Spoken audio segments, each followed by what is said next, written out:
Ողջունում եմ բոլորին, մամուլից տեղեկացանք, որ Ռուբեն Վարդանյանը դիմել է Հայաստանի Հանրապետության մարդու իրավունքի պաշտպանին, որպեսզի այցելի իրեն։ Ես չգիտեմ, հարգարժան պաշտպանը կունենա այդ պատասխանատվությունը եւ վճռականությունը այցելելու, նաեւ մեզ տեսնելու եւ այդ դեպքում ավելի մանրամասն տեղեկություններ կունենա եւ կծանոթանա թե ինչպես է ընթացել, ինչ լուրջ եւ կոպտագույն խախտումներով ընթացել թե հետաքննությունը, ամբողջ քննությունը եւ թե դատավարությունը, մարդու իրավունքների, միջազգային իրավունքի, միջազգային նորմերի, այդ թվում նաեւ Ադրբեջանի Հանրապետության քրեական օրենսգրքի ընթացակարգի կոպտագույն խախտումներով։ Ես չկարողացա դատապրոցեսի վերջին խոսքի ժամանակ ամբողջականին խոսքը ասել, նվազագույնը 30-40%-ով այդպես էլ թողեցին իմ վերջնական խոսքը, վերջին խոսքը ասելու, բայց ես հասցրեցի ասել այն, ինչ հիմա կուզեմ ասել իմ ժողովրդին եւ փոքր մեջբերում անել։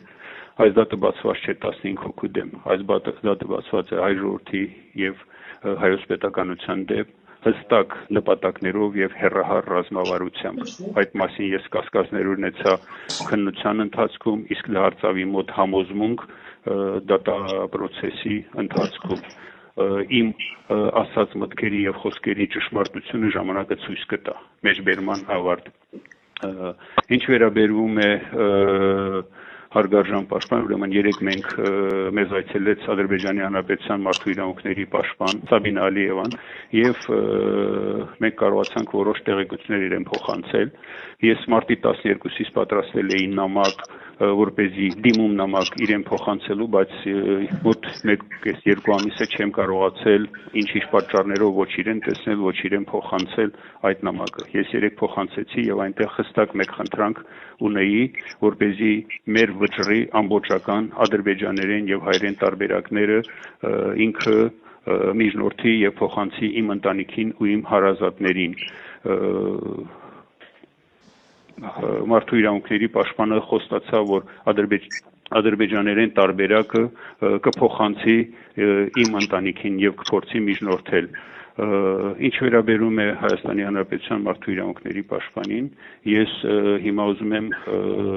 դիմել բանավոր ձևով իրեն, որպեսզի ինքը միջնորդի եւ Ադրբեջանի համապատասխան կառույցներից գուցե նաեւ իր գործընկերոջ միջոցով ստանա հայերեն եւ ադրբեջաներեն տարբերակը մեր մեղադրական ակտերի ամբողջական տեքստը եւ մեր դատավճռի ամբողջական տեքստը եւ փոխանցի իմ ընտանիքին ու իմ հարազատներին։ Ինչ վերաբերում է այս ծանր ժամանակներին, ես միայն մեր ժողովրդին կցանկանամ ոգու, կամքի եւ միասնության ուժ եւ պիտի ասեմ պինդ եղեք։ Այսքանը։